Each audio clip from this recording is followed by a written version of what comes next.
The cystic fibrosis transmembrane conductance regulator, or CFTR channel, plays an important role in maintaining electrolytes and fluid balance in many organ systems. It does this by transporting chloride and other negatively charged ions, such as bicarbonate, in epithelial tissues. The regulated transport of electrolytes and fluid is necessary for the proper function of the airway, pancreas, gastrointestinal tract, and sweat glands, among others. CFTR is a protein that functions as a channel at the epithelial cell surface. Like other proteins, CFTR channels reach the cell surface after undergoing transcription and translation to make an immature protein. Cellular processing results in a mature protein that is trafficked to the cell surface. Here, it serves as a fully functional channel to transport chloride and other ions in tissues throughout the body. Dysfunction of ion transport through CFTR channels is the underlying cause of cystic fibrosis, or CF disease.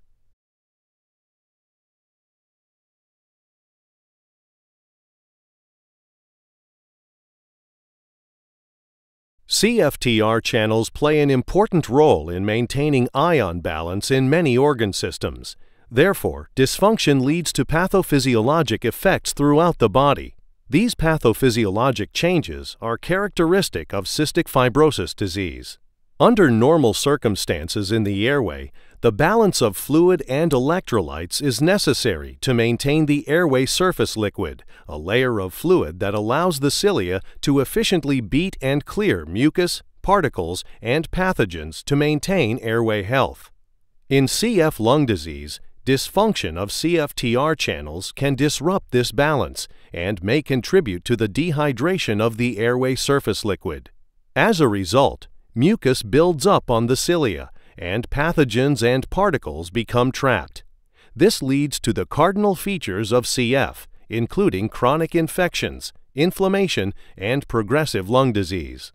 In the pancreas, chloride and bicarbonate ions are normally transported through CFTR channels to maintain the appropriate fluid volume and pH of secretions containing digestive enzymes. In CF disease, dysfunction of CFTR channels impairs the movement of fluid and bicarbonate into the lumen of the pancreatic ducts. As a result, exocrine pancreatic secretions become reduced in volume and more acidic, obstructing the pancreatic ducts. This causes progressive damage to the pancreas and prevents movement of digestive enzymes into the small intestine. The loss of digestive enzymes leads to malabsorption of fat, fat-soluble vitamins, and proteins. The result is malnutrition and failure to thrive, which is common in CF. Dysfunction of CFTR can also cause serious intestinal obstruction. In infants, this can manifest as meconium ileus.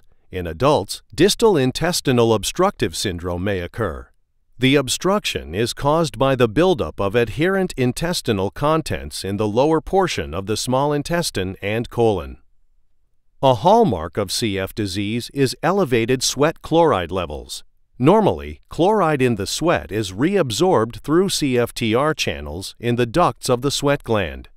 This helps regulate sweat chloride levels at a concentration of less than 40 millimoles per liter in a healthy person. Reduced or absent CFTR channels restrict reabsorption of chloride. The result is sweat chloride levels generally greater than 60 millimoles per liter. This is the reason that sweat testing is generally used to diagnose cystic fibrosis.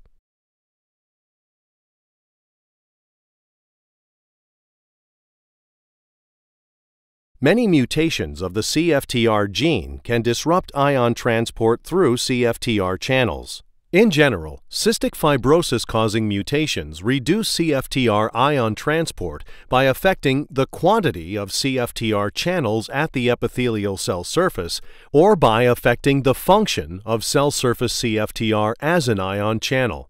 Some CFTR mutations that reduce the quantity of CFTR at the cell surface lead to little to no CFTR channels or some channels reaching the cell surface. The degree to which the channels are absent often relates to the severity of disease. Mutations that cause little to no CFTR at the cell surface are often the result of improper folding and processing of the CFTR protein. The most common CF-causing mutation, F508 deletion, is an example of this type of mutation.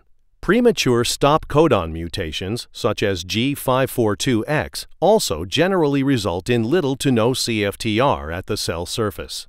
Without functional CFTR channels at the cell surface, there is very limited or no chloride ion transport, leading to electrolyte and fluid imbalances throughout the body. Patients with 2 of these mutations often have more severe CF disease, including pancreatic insufficiency. Other CFTR mutations may reduce the quantity of channels at the cell surface, but to a lesser degree. Often, these mutations are the result of errors in RNA splicing, leading to a reduced but variable quantity of functional CFTR at the cell surface. A common example is the 3849 plus 10kb C to T mutation. Generally, such mutations are associated with some residual ion transportability. However, it is not sufficient to maintain proper homeostasis. Those patients who carry at least one such mutation may have a more moderate CF phenotype and are more likely to be pancreatic sufficient. Other CFTR mutations lead to a normal quantity of CFTR channels at the cell surface, however, their function is reduced. These mutations can affect the ability of CFTR channels to open, known as a gating defect, or the ability of ions to flow through the channel, known as a conductance defect. Gating mutations often reduce the function of CFTR channels to a greater degree. Such channels rarely open to allow ion passage. The most common example of this type of mutation is G551D. These mutations are often associated with severe CF disease and pancreatic insufficiency. Conductance mutations reduce the rate of chloride flow through the CFTR channel. This is thought to be caused by a defect in the pore of the channel that restricts ion transport. The most frequent examples in this group include the R117H mutation. Patients who carry at least one conductance mutation often have a more moderate CF phenotype and may be pancreatic sufficient.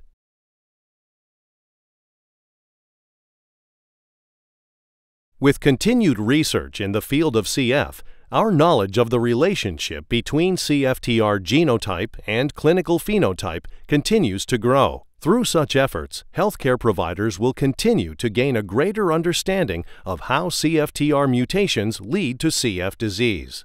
In the future, knowledge of the individual patient's genotype and the underlying molecular mechanisms of disease may become integral to the management of patients with cystic fibrosis.